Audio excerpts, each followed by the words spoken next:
Good evening everyone. अभी 11 को exam होके हटा है मैथ का सीबीएसई का। तो आज मैं सोल्यूशन दे रहा हूँ आपको पूरा क्वेश्चन पेपर का जो मैथ का सीबीएसई का बेसिक्स का हुआ है, ठीक है ना। सेट फर्स्ट है, कोड नंबर है 434-1। इसको मैं सेक्शन ए से लेके सेक्शन डी तक सारा सॉल्व करूंगा। आप चेक कर सकते हो, अपने आंसर की टैली कर सकते हो और पूरा पेपर एनालाइज कर सकते हो इसमें क्या क्या था।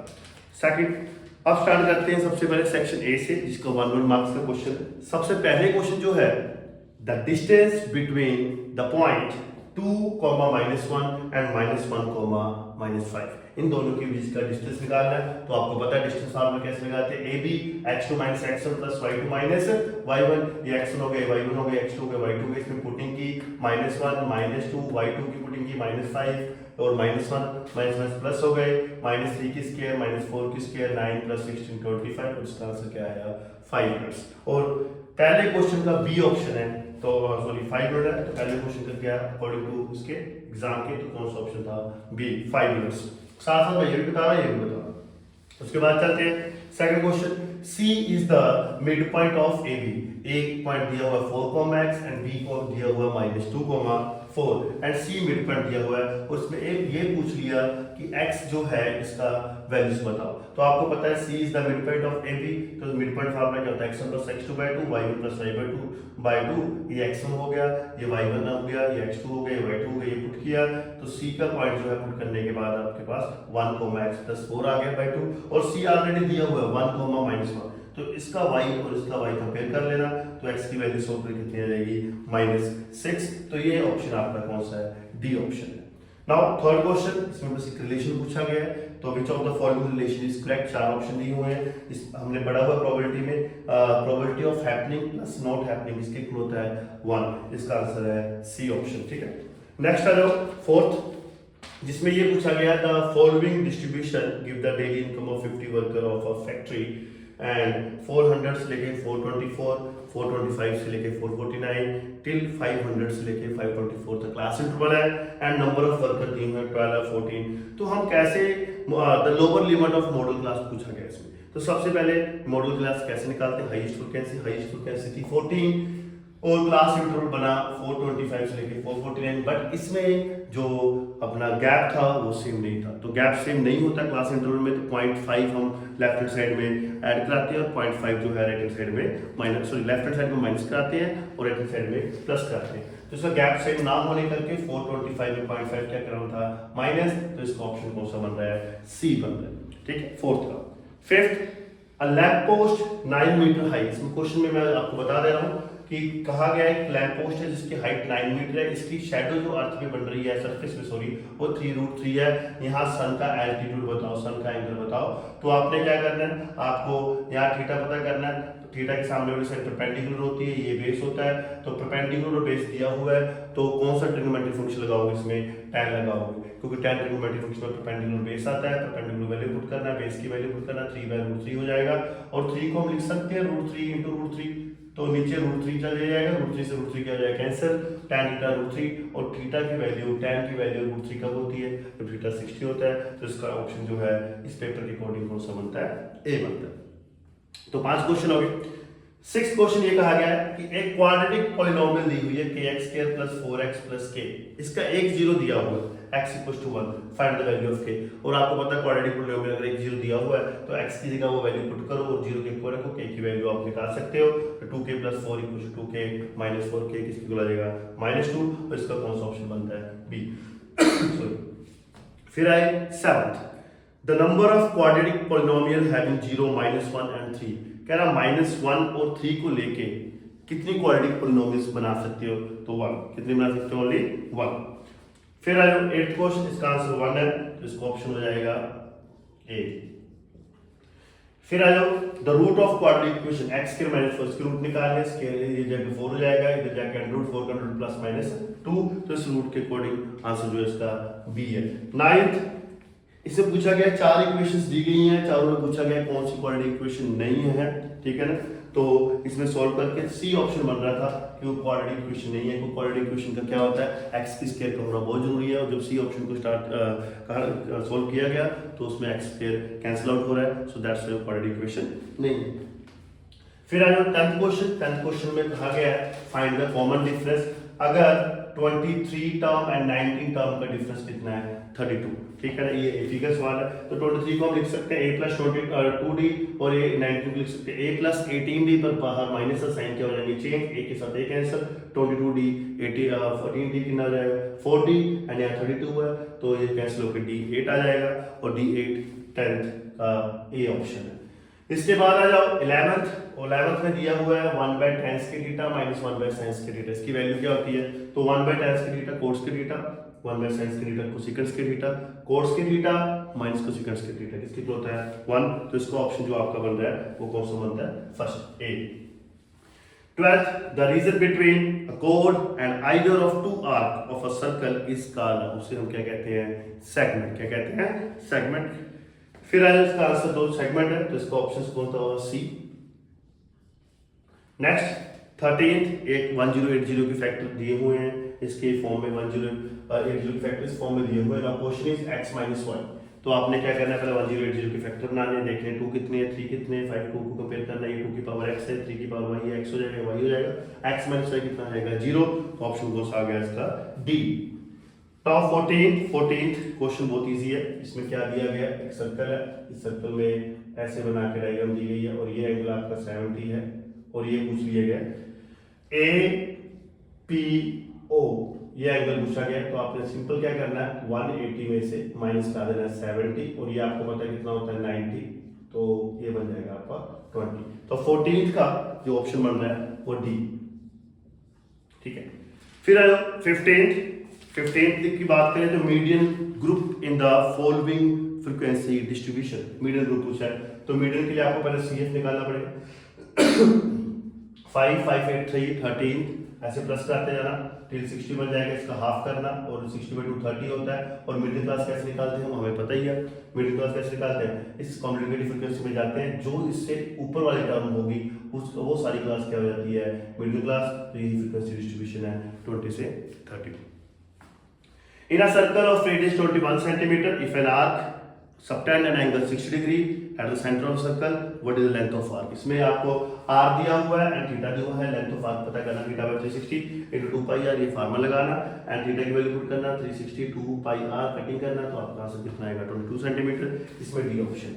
तो ये जो पहले 16th क्वेश्चन है उसके ऑप्शन आपको पहले का बी है, जो सेट फर्स्ट है, सेकंड का क्या है डी, थर्ड का सी, फोर्थ का सी, फिफ्थ का ए, सिक्स्थ का बी, सेवंथ का ए, एट्थ का बी, नाइन्थ का सी, 10th का ए, 11th का ए, 13th का डी एंड 12th का सी, 14th का डी और 15th का जो आपका ऑप्शन बना है वो आपका बी, 15th का बी ऑप्शन और 16th का डी ऑप्शन है, ठीक है। नेक्स्ट और भी करा दो।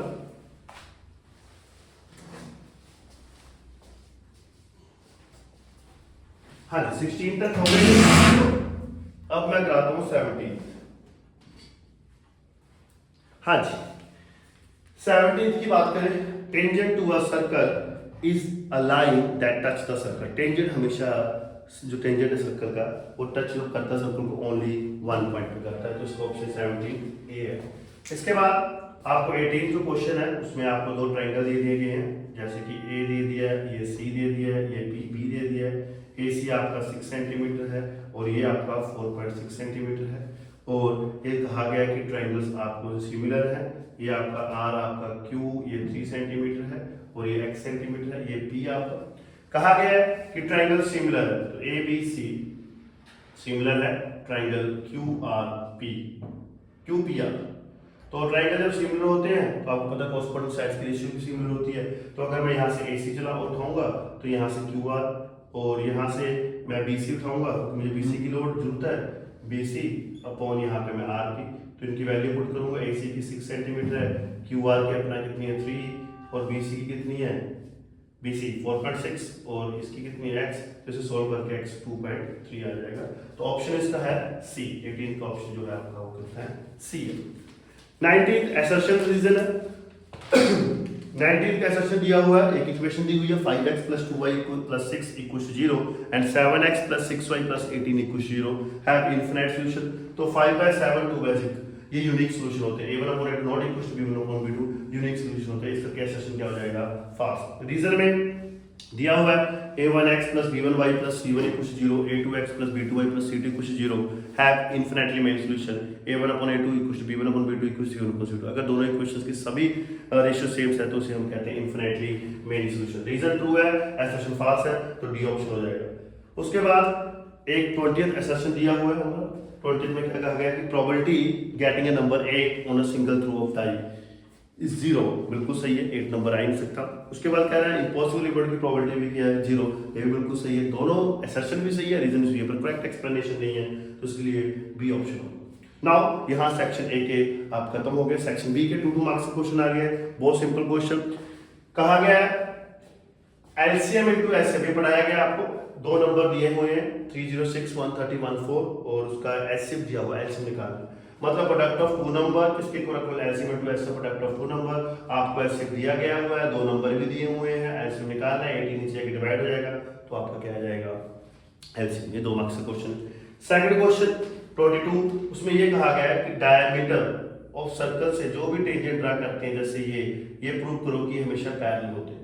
तो हमने क्या करना है, गिवन में लिखना है AB is the diameter of a circle, ठीक है, जिसका सेंटर O है। उसके बाद हमें ये प्रूव करना है कि XY और PQ ये आपस में क्या है, पैरेलल है।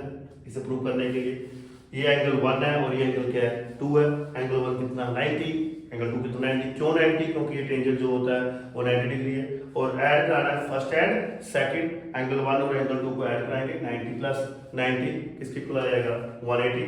तो कोई भी transversal line sum of it angle 180 है तो इसकी ट्रांसवर्सल लाइन कितनी होती है हमेशा स्ट्रेट, और ये क्या होगा पैरेलल, ठीक है। तो XY पैरेलल है PQ की, ठीक है, XY parallel PQ। Okay, now उसके बाद 23 क्वेश्चन में ये क्वेश्चन दिया हुआ है AM ये दिया है कि सबसे पहले मैं बता देता हूँ प्रूफ क्या करता है गिवन के। एक तो ये गिवन LM पैरेलल है CD के और LN पैरेलल है CD, ठीक है ना। ये गिवन है, प्रूफ करना है AM अपॉन AN किसके इक्वल AB अपॉन AD, है ना। तो सबसे पहले हमें ये पता है कि LM पैरेलल है BC, इन ट्राइंगल ABC उठाएंगे, BPT लग जाएगी। BPT कहती है अगर एक साइड दूसरे की पैरेलल है तो उनकी रेशियो क्या होती है सेम, AM अपॉन MB किसके इक्वल AL अपॉन LC, ये फर्स्ट इक्वेशन बन जाएगी। सिमिलरली दूसरे जो लाइन गिवन है उसको पैरेलल वाला इंटरसेक्ट लगा के उस ट्रायंगल में BPT अगेन लगा देंगे, ACD LN पैरेलल CD, इसमें BPT लगा दी। बट हमें जो प्रूव करना है उसे बनाना पड़ेगा फॉर फर्स्ट एंड सेकंड। उसको उठाया, फिर थोड़ा रेसिप्रोकल किया एंड दोनों में ऐड कराया 1। ये सारा जो प्रूफ बनाने के लिए फिर AM आया, इसका एलसीएम लिया AM, उसका AN MD plus AM AB बन गया upon AN MD plus AM AD बन गया अपॉन AN, फिर इसका रेसिप्रोकल कर दिया एंड रीअरेंज कर दिया, तो ये प्रूफ हो जाएगा। बस कुछ नहीं था, 2 लाइनें थी, उसमें एक में आपको BPT लगानी, दूसरे में BPT लगानी फ्रॉम फर्स्ट एंड सेकंड, वो जो सेम से वो कैंसिल हो जाते एंड फिर देन उसको बनाना था। फिर आता है 24th क्वेश्चन। 24th क्वेश्चन बिल्कुल सिंपल है, उसका 8x square plus 14x plus 3 किसके इक्वल है 0। इसमें पूछा गया है 1 by alpha plus 1 by beta. अगर इसे सॉल्व करोगे तो इसका एलसीएम लोगे, beta plus alpha upon alpha plus alpha beta बनेगा। तो यहाँ से हमें पता है quadratic polynomial alpha plus beta किसके इक्वल होता है माइनस बी अपॉन ए। ये a है, ये b है, c है, ये पुट कर दिया। अल्फा बीटा किसके इक्वल होता है c बाय a, ये c है, ये a है, ये पुट कर दिया। फिर यहाँ पे वैल्यू पुट कर दी, यहाँ पे कर दी, 8 के साथ 8 क्या होगा कैंसिल, कितना आ गया -14/3। और दूसरे में ये था, और में बहुत सिंपल था, 2 जीरोस दी हुई है, इसकी क्वाड्रेटिक पॉलिनोमियल बनानी थी, एक को अल्फा माना एक को बीटा माना। जीरोस दी हो तो सम निकाल दो, प्रोडक्ट निकाल दो और इस इक्वेशन में पुट कर दो x² - sx + p, तो यहाँ से आपकी इक्वेशन बन जाएगी।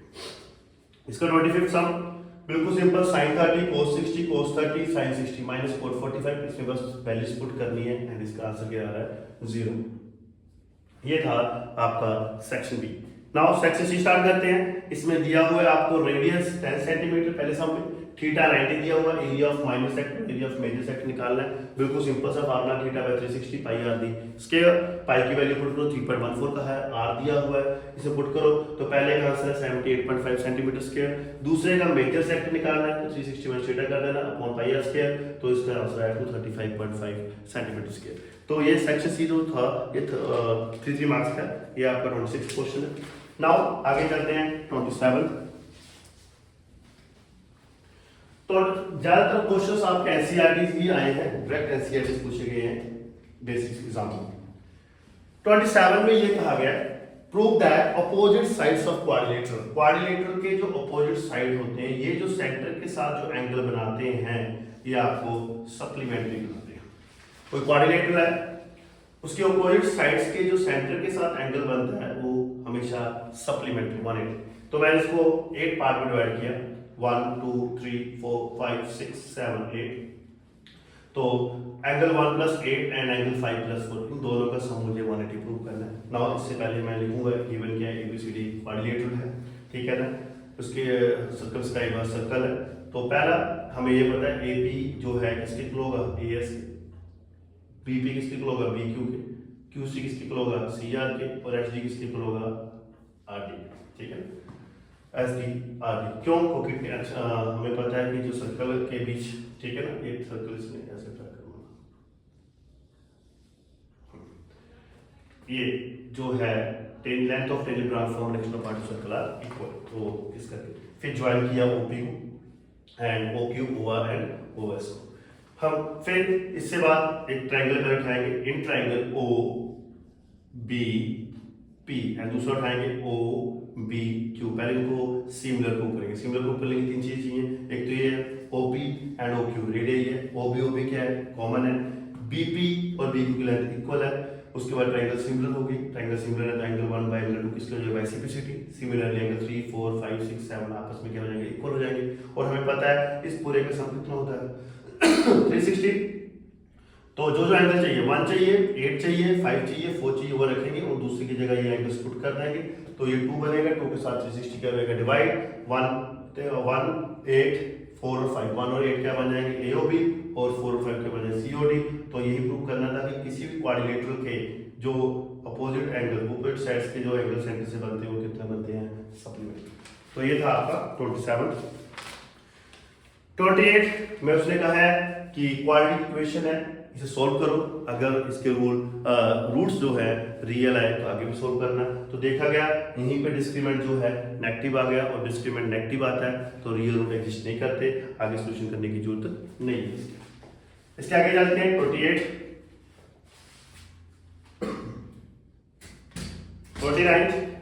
इस 28 के दूसरा पार्ट ये था कि एक क्वाड्रेटिक इक्वेशन है, रियल रूट्स 2 इक्वल रूट्स हैं, इसकी फाइंड द वैल्यू ऑफ के। और जब 2 रियल या इक्वल रूट्स होते हैं, 2 रियल इक्वल रूट्स, तो डिस्क्रिमिनेंट को 0 के इक्वल रख के k की वैल्यू निकाल लो। डिस्क्रिमिनेंट कैसे निकालते हैं, b स्क्वायर - 4ac किसके इक्वल 0, b की वैल्यू पुट करो 4ac, इसकी वैल्यू पुट करो एंड देन सॉल्व करो। तो k की 2 वैल्यूज आ जाएंगी 0 एंड 6। फिर 29 बिल्कुल सिंपल प्रोबेबिलिटी का सम था। रेड किंग की प्रोबेबिलिटी बताओ कितनी होती है, 4 किंग होते हैं, उसमें 2 ब्लैक 2 रेड होते हैं, 2 ब्लैक होते हैं, 2/52। नॉट अ ब्लैक कार्ड, ये भी पता है, 26 रेड कार्ड होते हैं, 26 ब्लैक कार्ड होते हैं। ब्लैक कार्ड ना है तो रेड कार्ड है, तो उसकी प्रोबेबिलिटी कितनी हो जाएगी, 26/52। एस ऑफ हार्ट, एस 4 होते हैं, एस ऑफ हार्ट पूछा गया तो 1/52 हो जाएगी। ये 3 मार्क्स का क्वेश्चन है। एक और 3 मार्क्स का क्वेश्चन, प्रूव करो कि ये इरेशनल नंबर है अगर √3 इज अ इरेशनल। तो लेट कर ले कैसे, हम पहले रैशनल नंबर a/b की इक्वल रखेंगे, 2 उधर ले जाएंगे, 5 इधर चलेंगे। तो इसमें देखा जा रहा है कि राइट हैंड साइड हमारा इंटीजर बन रहा है और लेफ्ट हैंड साइड हमारा क्या बन रहा है, इरेशनल नंबर है। तो मैथ में लेफ्ट हैंड साइड और राइट हैंड साइड हमेशा इक्वल होती है। सो इस करके जो मैंने जूम किया वो मेरा फॉल्स हो गया। तो ये क्या है, अगर ये इरेशनल तो ये भी क्या होगा, इरेशनल। तो इस करके 2 + 5 √3 भी क्या हो जाएगा, इरेशनल नंबर। नाउ फिर आता है tan a + sec² a, tan a - sec² a prove करना था इसके 2 1 + sin² 1 + sin²। तो बिल्कुल सिंपल, पहले a + b की होल की square, a² + b² + 2ab, a - b की होल की स्क्वायर, a² + b² - 2ab। ये से कैंसिल हो जाएगा, tan² 2 tan² sec² 2 sec², 2 common निकल जाएगा। फिर tan को क्या लिख सकते हैं, sin बटा cos, sec को क्या लिख सकते हैं 1 बटा cos, एलसीएम ले लेना, ऊपर आएगा 1 + sin², नीचे cos²। हमें प्रूव में cos² नहीं चाहिए था, तो cos² को हम क्या लिख सकते हैं 1 - sin²। ये 3 मार्क्स के क्वेश्चन थे। अब आता है सेक्शन डी। सेक्शन डी में बिल्कुल सिंपल सम, एनसीईआरटी सम आया हुआ है कि 2 क्यूब को जोड़ा गया एंड जोड़ने के बाद तो ऑब्वियसली क्यूबाइड बन जाएगा। 2 क्यूब को जोड़ा गया, इसका वॉल्यूम है दिया हुआ है एक क्यूब का, हमें find the surface area and volume निकालना है क्यूबाइड। तो वॉल्यूम का फार्मूला क्या होता है, 125 सेंटीमीटर। वॉल्यूम इसकी इक्वल होता है क्यूब का साइड d क्यूब, तो यहाँ साइड निकल जाएगी इसकी 5 सेंटीमीटर। तो क्यूब ये भी क्यूब, ये 5 सेंटीमीटर, ये 5 सेंटीमीटर, ये 5 सेंटीमीटर, ये 5 सेंटीमीटर, तो लेंथ होगी 10, ब्रेड्थ होगी 5 और हाइट भी कितनी होगी 5 सेंटीमीटर। जब ये तीनों चीजें निकल गई फिर हमें वॉल्यूम ऑफ क्यूबाइड और volume of surface area of cuboid निकालना है। तो वो मिल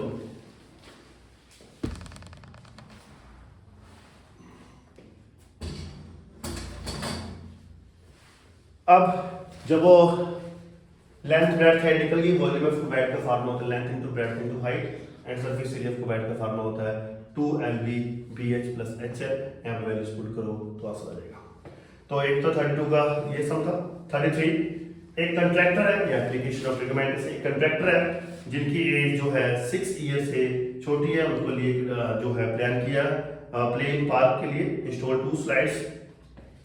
ये 2 मीटर है, ये एंगल 30 है, हमें ये लेंथ इसकी निकालनी है। तो इन ट्रायंगल एबीसी ये एंगल है, एंगल के सामने वाली साइड क्या है परपेंडिकुलर, ये क्या है हाइपोटेन्यूज।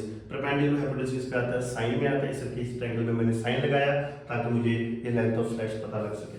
साइन 30 कितनी होती है 1/2, p कितना 2, h कितना ac, यहाँ से ac निकल गया।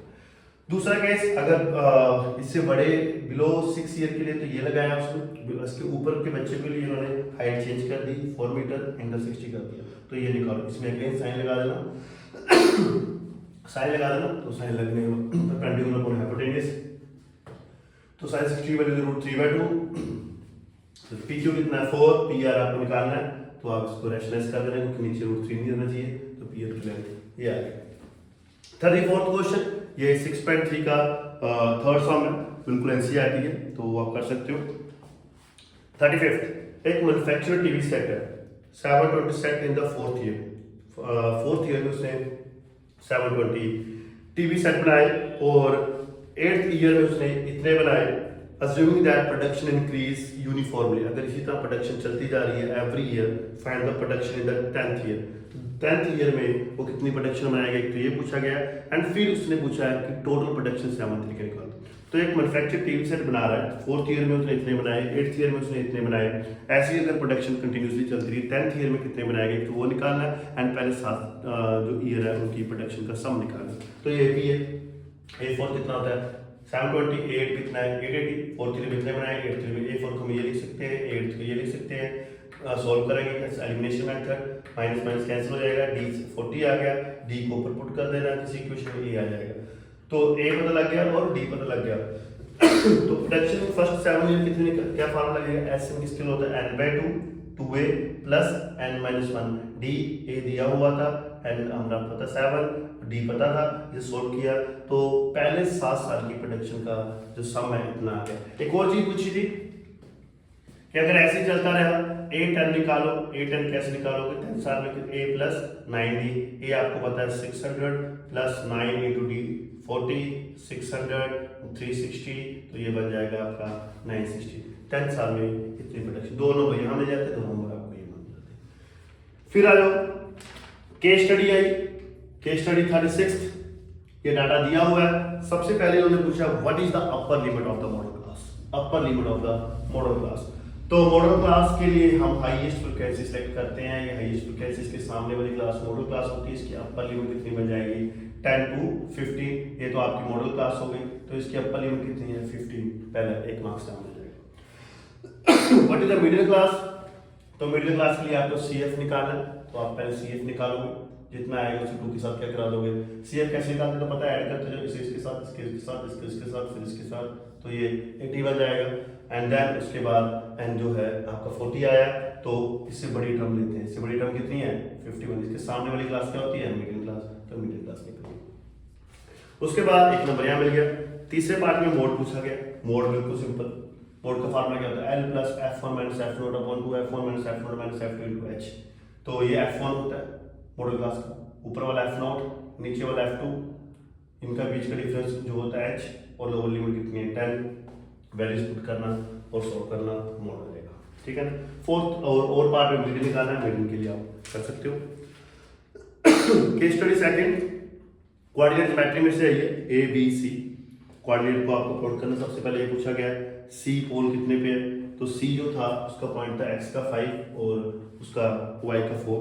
उसके बाद पूछा गया दूसरे सेट में दूसरे क्वेश्चन में, दूसरे पार्ट में कि बी से लेके ओ तक का डिस्टेंस बताओ। बी आपका 6,6 था, वो ओरिजिन है, डिस्टेंस फार्मूला लगा देना। तीसरा पूछा कि ए पॉइंट दिया हुआ, बी पॉइंट दिया हुआ, सी पॉइंट दिया हुआ, डी पॉइंट निकालना है और ये पैरेललोग्राम है। तो आपको पता है अगर ए बी सी दिया, डी निकालना है, सीडी क्वेश्चन है, तो mid point of A C इसकी इक्वल होता है mid point of B D, तो दोनों इक्वेट कर लेना, एक्स और वाई आपका आ जाएगा। ठीक है जी। एंड उसके बाद डिस्टेंस कहा है ए और सी का। एक लास्ट केस स्टडी मैं करा रहा हूँ, तो उसमें जो है if the price of one notebook be x and the price of one pen rupees y, what is the given situation algebraically? तो 3 नोटबुक्स ली उसने 3x, 2 उसने पेन लिए 2y इक्वल टू कितने लगे ₹80। एंड जब उसने 4 नोटबुक लिखी एंड प्लस 3y 3 पेन रखे तो उसके कितने रुपए लगे 101 जीरो। तो पहले का तो एक बन गई इक्वेशन, दूसरे इसकी प्राइस पूछा गया तो इसको एलिमिनेशन मेथड लगा के या सब्स्टिट्यूशन मेथड लगा के एक्स और वाई निकाल लेना। तो एक्स जो निकलेगा वो नोटबुक का प्राइस हो जाएगा और वाई जो निकलेगा वो पेन का प्राइस हो जाएगा। उसके बाद केस स्टडी आपकी खत्म होती है और पूरा पेपर मैंने आपको पूरा एनालाइज करके बता दिया। आज मैंने बेसिक्स का पेपर डाला, कल आपको स्टैंडर्ड का पेपर मिल जाएगा। तो इसके आपको कोई भी प्रॉब्लम हो आप कमेंट कर सकते हो, ठीक है। तो ये स्क्रीनशॉट ले लेना, सॉल्व कर लेना और जो जो आपके आंसर है वो चेक कर लेना, ठीक है। ओके।